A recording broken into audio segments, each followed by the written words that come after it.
Le meilleur moment pour apprendre Vim, c'était en 1991. Heureusement, le deuxième meilleur moment, c'est maintenant. Si t'en as marre de devoir enlever ta main du clavier pour prendre ta souris, trouver le bon truc, cliquer dessus, NeoVim, c'est fait pour toi.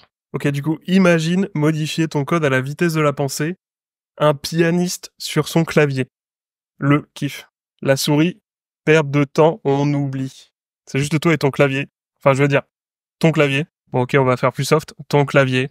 On va utiliser celui-là, ce sera plus facile. Et d'un coup, tes collègues te voient comme un magicien. Tu deviens le pianiste de l'équipe. Le mec qui fait tout ultra rapidement. Et ça, c'est pas un simple éditeur. C'est pas un bon IDE. C'est surtout une philosophie. Une philosophie avec un langage et des choses à apprendre.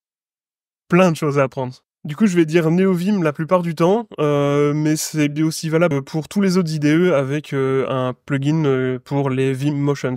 Puisqu'en fait, ce qui nous intéresse dans tout ça, c'est les Vim Motions et comment on s'en sert. Alors déjà, pour commencer, tout ce qui est les flèches, on oublie. Ça n'existe plus. De toute façon, moi, j'en ai même pas sur mon clavier.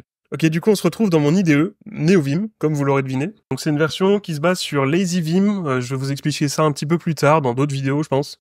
C'est un petit peu comme une distribution Linux, mais pour NeoVim. Donc il y a plein de plugins qui sont déjà existants et qui sont configurés, prêts à être utilisés. Moi j'en ai rajouté un petit peu, je vous montrerai ça aussi dans d'autres vidéos si ça vous intéresse. On peut aller voir un fichier index. Donc ici c'est du Astro, ce qui nous intéresse c'est plutôt comment on fait des trucs dans la vraie vie avec Vim et NeoVim. Donc on a plusieurs choses.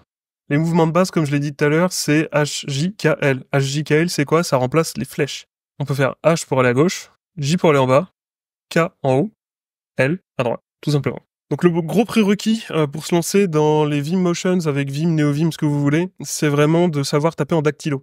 Si tout ce que tu sais faire, c'est taper avec 2 doigts sur ton clavier, ou 4 doigts, ça va être très vite compliqué.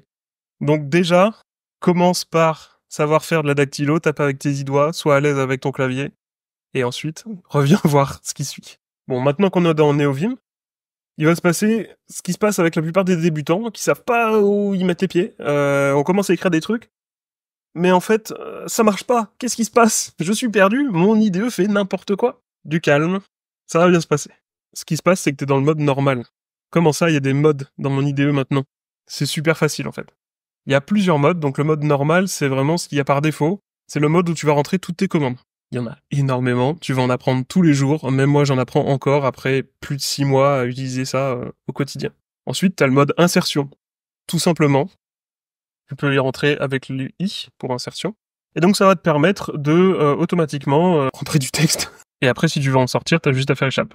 Et enfin, le dernier mode vraiment de base, c'est le mode visualisation, avec la touche V, tout simplement. Et donc, tu vas pouvoir sélectionner du contenu. Mais du coup, comment ça marche? CTRL-C, CTRL-V, ça marche pas? CTRL-Z, ça marche pas non plus? Qu'est-ce qui se passe? C'est exactement ça qui fait la force de Vim et des Vim Motions. Sur ton clavier de base, t'as l'habitude de faire des combinaisons de touches. Commande C, commande V, CTRL-Z par exemple, peu importe. On peut appeler ça des key chords, donc des accords de touches. C'est joli, ça fait de la musique, tout ça. Le piano, le clavier. Et Vim, ça fonctionne pas du tout comme ça. Ça utilise des mélodies. Donc des mélodies, qu'est-ce que c'est? C'est juste des suites de touches. Et c'est là que Vim est un langage à part entière, puisqu'on peut avoir des actions très précises qui sont faciles à faire au clavier. Donc l'avantage du mode normal, c'est qu'on a 26 touches pour faire des raccourcis. Plus les touches spéciales, ça fait vraiment beaucoup. Mais par exemple, on peut faire quoi? Par exemple, si tu sélectionnes du texte, tu peux appuyer sur la touche Y pour copier ton texte. Ok, c'est cool, mais ça sert un peu à rien. C'est juste les touches différentes qui font la même chose. Détrompe-toi, mon cher ami. Imaginons que je veuille changer ce qu'il y a dans cette balise. Je vais juste avoir à faire C pour change, I pour inside, T pour le tag. Ça me met automatiquement en mode change, donc en mode insertion, et à l'intérieur de mon tag HTML. Aussi simple que ça. Et là, je peux taper mon texte. Super facile aussi, je peux supprimer un mot en entier avec directement 3 touches. D, I, W. Ça supprime à l'intérieur du mot où je suis.